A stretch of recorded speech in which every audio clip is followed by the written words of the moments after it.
Everyone, it's Bob Perkins with AISP's Inside Sales Studio, bringing you another episode of the Monday Morning Sales Minute. I'm here with Dale Zwizinski. Dale, how are you doing today?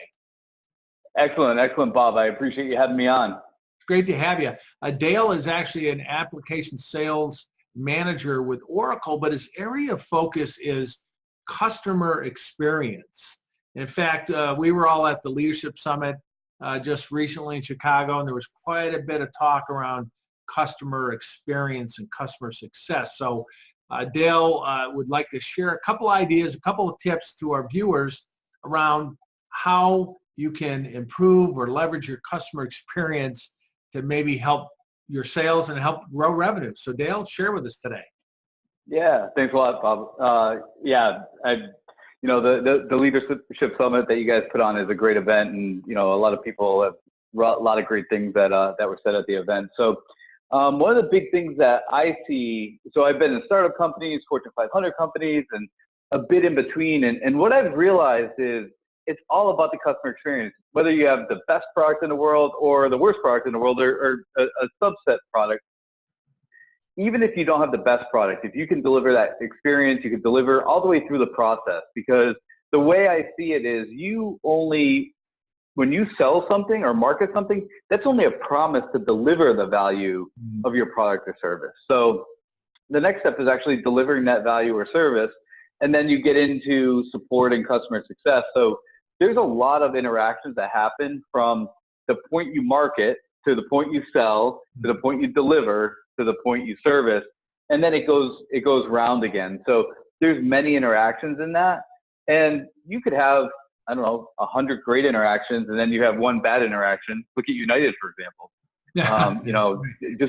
Just a few weeks ago, they have this huge customer experience nightmare now because the culture wasn't cultivated in a way that allowed the employees to be empowered to do the right thing for the customer. Well, it's you bring up a really good point. It takes a long time to develop a good reputation, but just a moment in time can sort of hurt you. So what are some tips, ideas that you can share that maybe help us salespeople that sometimes we're paid on the sale, we move on to the next one? Some ideas, tips? It's such a big pet peeve of mine. I used to be an implementation guy, and I wrote a lot of Java code.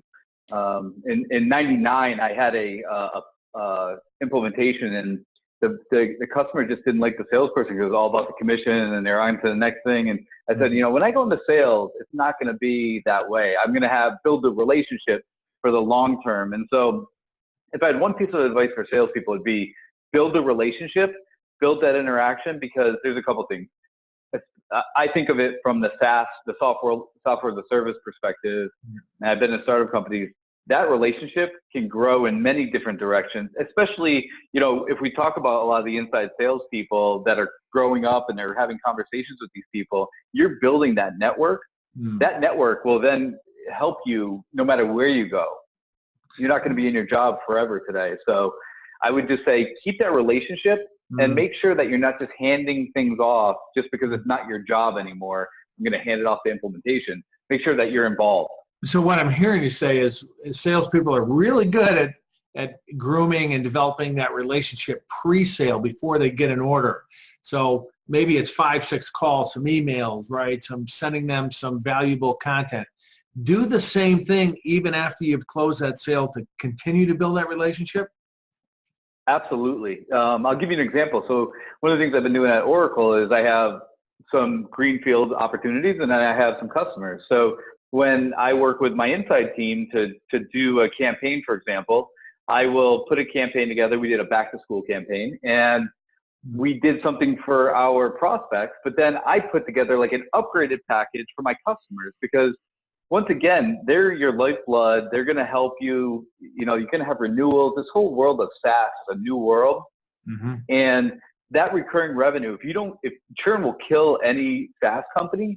So just making sure that you're touching them, having conversations with them, and just being engaged. It's engagement. I think we have so much noise in our world, whether it's sales or service.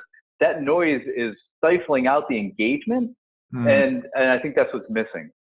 Yeah, so good, really good thoughts. And, I think those salespeople watching would say, hey, those are really good ideas, Dale. Now you got to go put them to work, right? Schedule that follow-up call, if nothing else, to further that relationship, even if you're not proposing a sale or getting an order. Yeah, and I think maybe just go on a QBR. Like sometimes what happens is there's a quarterly business review that your implementation team's doing.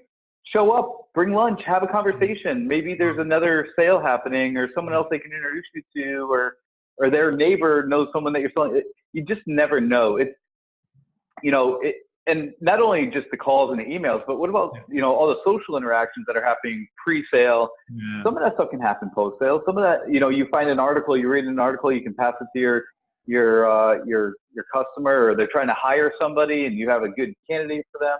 All of that stuff really goes into the longevity of your brand and your career. And so it boggles my mind that salespeople have not they don't have a grasp on this yet. Well, you bring up such a good point there.